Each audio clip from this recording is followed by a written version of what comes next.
Welcome to City Cinematheque, where the art and pleasure of the movies are the subject of serious discussion. I'm your host, Jerry Carlson, and I teach film studies at the City College of the City University of New York. Today, our subject is innovation in early American sound film. Our film, Street Scene from 1931, directed by King Vidor and based upon a Pulitzer Prize-winning play by Elmer Rice. This is an urban film. It's a film that opens the theater into cinema and much, much more. We'll be talking about that after today's screening. Joining us will be a noted scholar of American film and television, Professor Scott Stoddart. Now, enjoy New York in 1931 in Street Scene. Welcome back to City Cinematheque.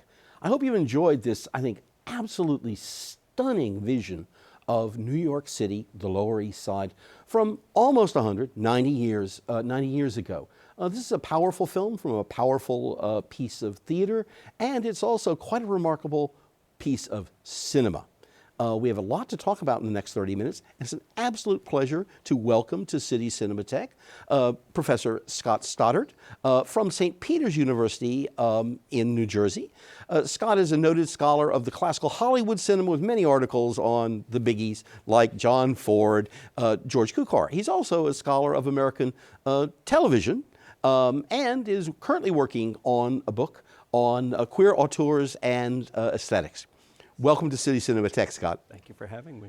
Good, good. So the idea here of this week and a couple of other weeks is to look at innovation in early American sound film. So let's just start off by just saying, what's sound? What impresses you about the uses of sound in its kind of full range in this film? Well, there were two levels that I think are very innovative. And first off is the score that you hear right off the start, written by Alfred Newman. It was his first full score that he wrote for a full-length film. It actually has a beginning, a middle, and an end, which is played throughout. And of course, Newman wins many Oscars over the years, but this is his first full score. So you hear that when you get that glorious shot of the Chrysler Building, which is pretty new at that time. It was only a few years old.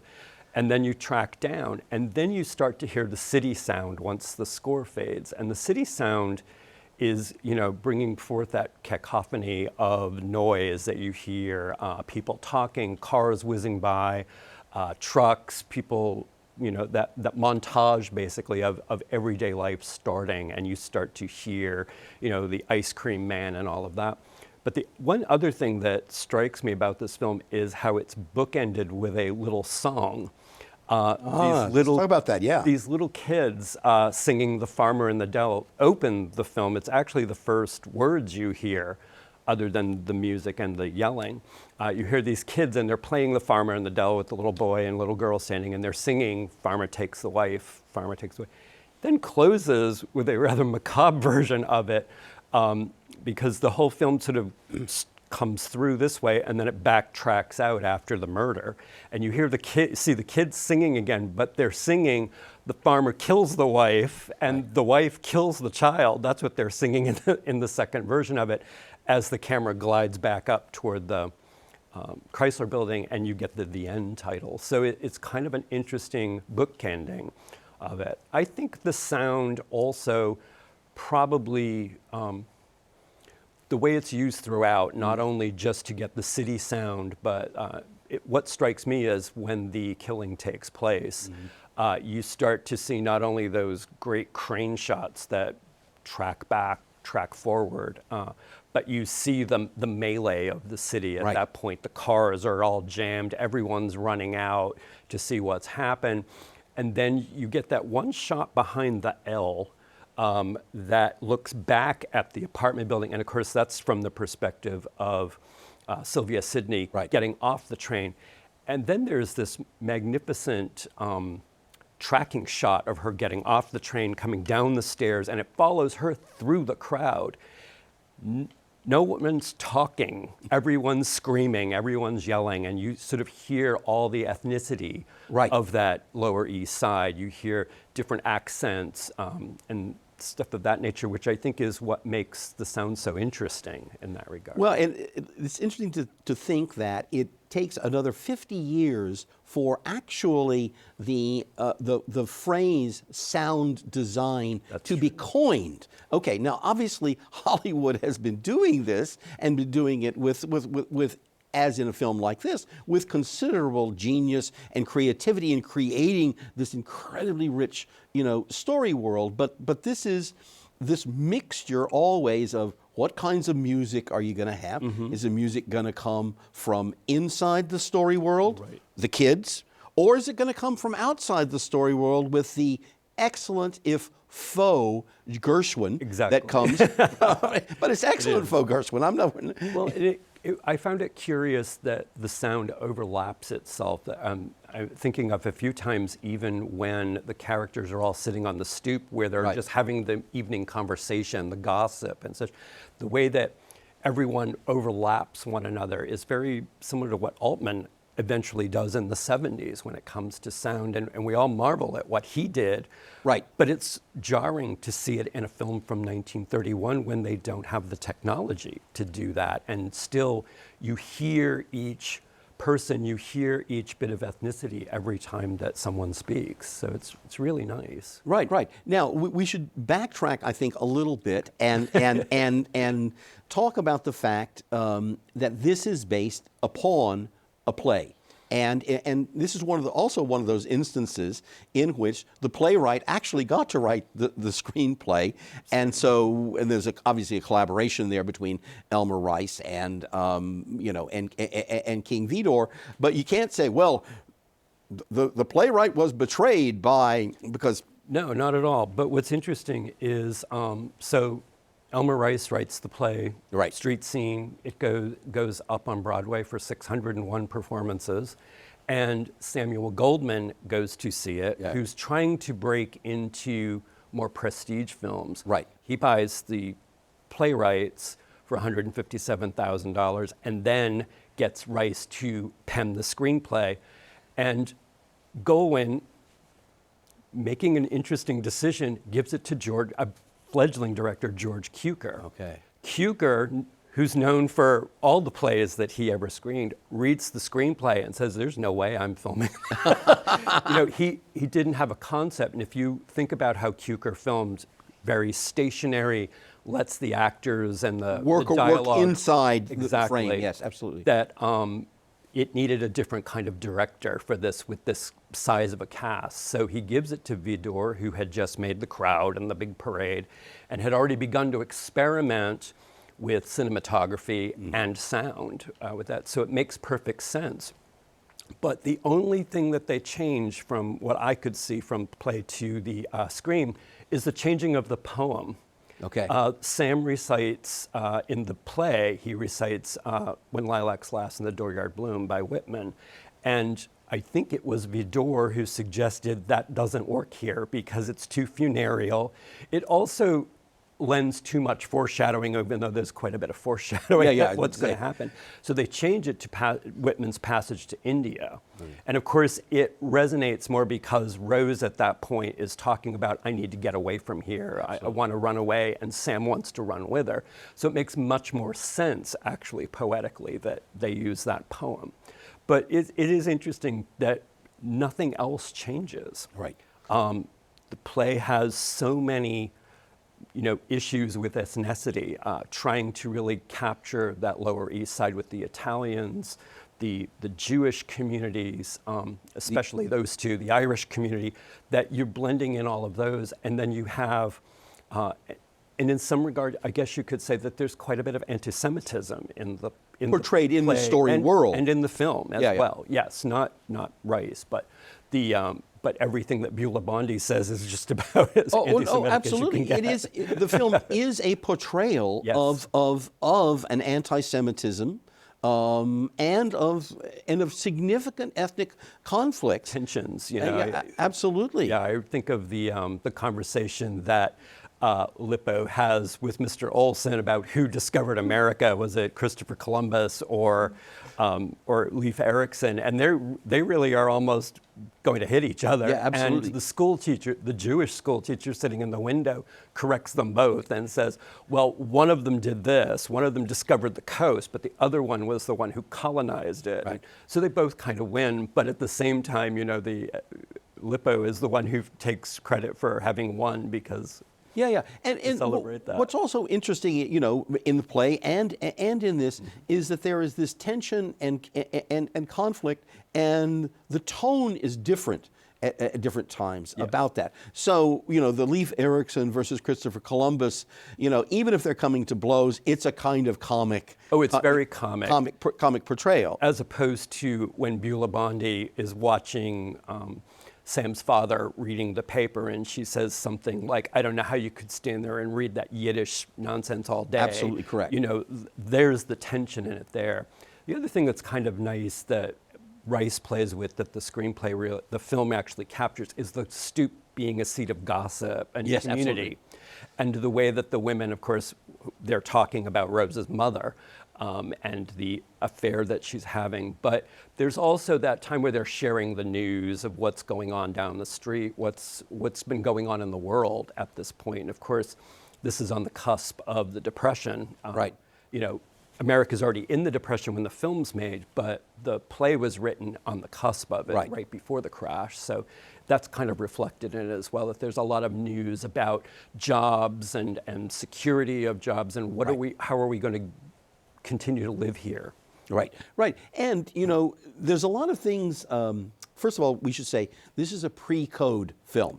And just to remind our viewers that this is a period of American filmmaking that has a kind of double interest, a formal interest and also a very strongly cultural, societal interest. The formal interest is what we're talking about. It's like, how do you adapt and how do you really make sound films? But on the other hand, it's also a period, this early sound film, in which there's a lot of, let me call it, adult subject matter that's dealt with in a very forthright way, sometimes exploitatively, to be sure, but with a full range of ways. And then, given given pressure from a number of groups, in 1934, the so-called Hays Code goes into place, and a number of rules are put in about how you can plot, what you can say, etc. And this takes place before that, so there's a lot of stuff going on here. And it's interesting because depending on which version you see, there were some permanent edits made to certain things. So I'm actually kind of amazed at what's left in. And really the affair between Rose's mother and the milkman is pretty explicit in the way that it's handled and the way that the father responds to it. The play, it kind of suggests, you don't really know. You think the father might have, walked in on, but when they bring Rose's mother out, there's no indication that really she was doing anything but talking to him. In the film, it's very interesting. She pulls the shade when she tells him to come up. And then when she comes out on the stretcher, she's in her slip. So it's very clearly what they're suggesting is that they were in the middle of making love when the father walked in. Absolutely. Which is, by the way, another scene in which we should note we never go inside the apartment building. No, it's really interesting that there's no interiors, and you have to wonder if Cukor did this, would they have gone inside, because he was a fashion, he loved the interiors, but Vidor keeps it very much like the stage set, and I think that it has the danger of also feeling like you're watching the play because of the stoop. So it's very interesting what he then does with his cinematographers and editors as to getting fluidity. And there's so many times where you have to recognize that the camera is very fluid in this picture. I'm thinking of the scene where Miss Cushing leaves the apartment and walks down the street. She's going to go get ice cream for her mother. And then she comes back and encounters Rose's mother and the milkman nestling in the corner, and the camera's tracking with her. And then she stops and backs up, and the camera goes right with her, and it stays very close to her perspective, glimpsing them in the corner and then moving very quickly back to the stoop. There's other times that the stoop could be very static, and it's not. I'm thinking of really almost in the opening, when Beulah Bondi gets up from the stoop and her dress is stuck to her behind, but the camera is shot from a low angle so that her behind is the entire screen, and she's pulling the dress out of, from her sweaty body and stuff. So there's so many of those little things like that. Or when Billy is always zooming through on his roller skates, or when they're doing the tumbling with the bread, it's the camera is always moving in that regard, and it's not a static camera at all. Which is, and then of course you've got the two kind of the one tracking montage that goes across the windows in the morning and pauses in front of every window so that you get a glimpse of each life in there and a little bit of each world there. And of course, that brings up that Hitchcock must have been using that trope in Rear Window, or at least saw this film. So there's that kind of fluidity. There's also another time when of course, the big tracking scene when Rose gets off too, that there's a lot of those little moments where you get to see the people and the ethnicity. And of course, the big montage when the gun goes off, we then see the whole array of the East, the Lower East Side, not only the older people and younger people. It's the only time we see an Asian who comes running out in a tunic. He looks like he's either working at the laundry or a restaurant. And it's the only time we see a person of color as well, who is shining shoes and comes out to see what's going on. So those little moments like that are so wonderful because they keep the spirit of the street alive. You know, while on the one hand, this is a quintessentially American film. I mean, it's showing you an American city. It's showing you this ethnic mix. We can come back in a moment to like this linguistic mix, which is very important. But at the same time, it's also a film that shows you how international Hollywood was in this particular moment, because in the late silent era is one of incredible innovation across the world, and it was also easy for people to, in one sense, to travel from one country to another to work because you weren't dialogue dependent. That's right. Upon that, and so I mean, people will not perhaps remember that Sergei Eisenstein was resident in Hollywood and was talking with Disney. So there's a lot of exchange going on, and so when you're talking about a montage sequence like this, you're talking about the fact that filmmakers have looked at and studied international cinema, and while this is an American film, that treatment of crowds sure has a lot to do with Soviet movies of the late 1920s. Absolutely. And of course, Vidor, like most of the early filmmakers, looked at all the other films. They looked at the German films, they looked at Russian films, they were watching one another and picking up techniques. And of course, cinematographer, editors, they're all doing the same thing. They're watching cinema and watching one another's work as well. So there is a lot of that international flavor. And it also shows how perceptive Goldwyn was in thinking about buying this piece and making a movie of it. Because I think when you think about it on stage, it would have been so static. It has a big elaborate set, and Rice is very much controlling how you use that set on stage. And he finds so many ways of expanding it and opening it and going down the street, going up the street, coming from the rooftop. There's that wonderful scene when Mr. Buchanan is calling to Rose to go call the doctor. It's not shot from her looking up, it's shot from him looking down on them. And of course, that's also the moment where there's a bit of a peccadillo going on with Mr. Easter. The other thing I was thinking of too was, this is also Prohibition. Thank you. And there's that wonderful scene with May coming home from the night of debauchery where they're fighting over the flask and drinking the gin, and then they go off to an apartment. And then she comes back the next day and very hungover and showing herself in her slip up in the window, but visibly a single girl who's drunk and going off with a married man.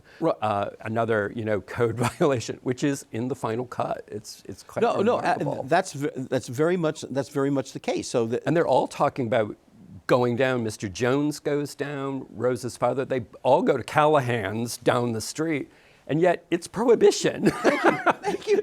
Where are they going? Bringing that up, I must say that as I was reviewing the film, and obviously I curated the film because it's a film I've known. I've taught in the past. I said, there's that wait a minute moment that I think you just said.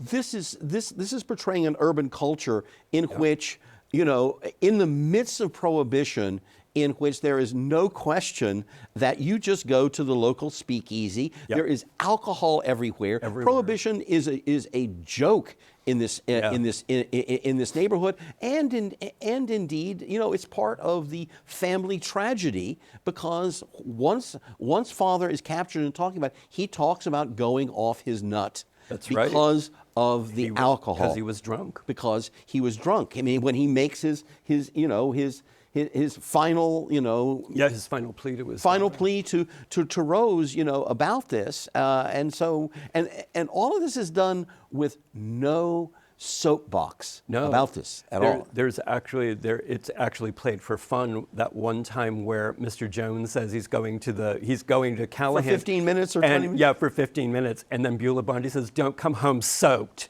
meaning drunk. And then we see him coming home the next morning. He's all disheveled. He's the one who runs into May. Right, and, absolutely. when he's going into the apartment, and he gives her a dirty look, and it's like, wait a minute, you're doing the same thing. So it's yeah. And it is funny that the censors didn't cut that, like when they re-released this after the code in '34, when the code really tightened. Right. Why didn't they cut it? Because Prohibition had just been released in '34 as well. It gets repealed in '33. So you'd think that they'd probably want to clean it up, and they don't. They leave it right out there. I've got a theory about that. Oh, cool. No, the theory comes from friends who were actually trained in East European film academies under the communist regime.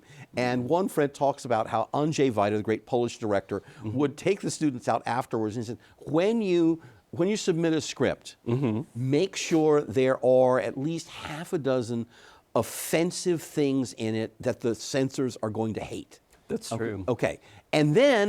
But make sure everything you want is in there, but it's not as offensive as that. And then they're going to say, you've got to take out X, Y, and Z.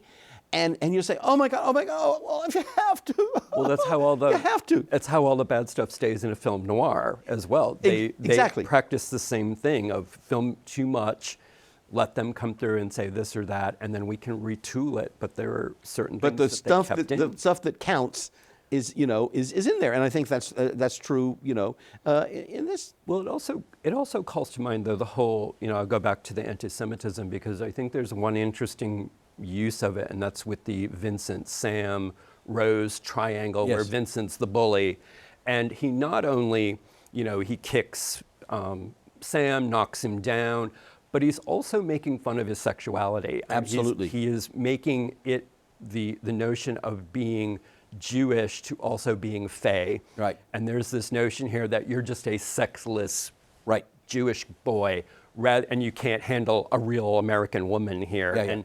And that too is quite disturbing. Yes. When we watch it now and say, whoa, they're really playing with that notion, and again, it's right there. Right. There's one other point I wanted to bring up about this ethnicity, the way in which ethnicity is connected with language in the film. Certainly with costuming, certainly with gesture, and all of that. But that's also kind of one of the things that made early American sound film so interesting to not only Americans but to the world. Yeah, that's true. Because people got to hear how Americans spoke, this new, enormously powerful country. Yeah. And all of a sudden, we're not speaking like the British. No, we're not. And we're hearing all of the different varieties, ethnicities, slang even, all through the film. The Italian family speaks very different from the Irish family, speaking very different. Let's face it, the Morants are the only ones who seem to be speaking almost the Queen's English. Right. The other characters in it, the Swedish family, they're all with heavy accents, but they're also adapting to an American idiom. Correct. So that they're all kind of still using slang. And how do we know that? It's how they talk about the affair. Right. You know, they all know the story about the milkman, and they all talk about it religiously. Notice they don't call him by his name. They don't call him either by that he's the collector for the milk. They talk about him as the milkman, and Right. that's the only reason that Sylvia Sidney's character recognizes that it's the mother that they're talking about. So it's kind of funny because that's their commonality of language is that story. Well, and so you can say that one of the themes here is very much, you know, vernacular American English, and we kind of see this formation of an urban culture. That's right. With this exchange among all the neighbors and them finding this common language, which is the language of the street and the language of negotiation on the stoop. Right. Think about right at the very beginning when Billy asks for the dime and he yells up at his mother and Beulah Bondi admonishes him and says, you know, do you have to do that? You know, why don't you go up there? And there's this whole notion about that's part of the noise. But Billy's little thing about, give me a, you know, it's that gimme and that, and she throws him down the dime and off he goes. And then that allows Beulah to start in about, you know, if I had a kid like that, you know, you know, and then of course her kid shows up and he's worse, you know. And interestingly enough, costumed very much like Billy. Well, yeah, absolutely, the man-child. Yes, but we're going to have to end on the question of the American man-child because we've just. Well, it's a big question, right? It's still with us because we've run out of time. If you enjoyed what we've done here today, please come back to watch City Cinematheque and also find out about what we're doing here on City Cinematheque and more generally at CUNY TV. Visit www.tv.cuny.edu. Once again, visit www.tv.cuny.edu for a lot of information about who we are, and you can communicate with us too. Scott, thanks for a very lively, informative 30 minutes. What a pleasure to have you here. Look forward to chatting with you again here on City Cinematheque. Thank you. Great. And thank you for joining us today, and join us again in coming weeks as we continue our stroll through the archives of film history. It's bye for now.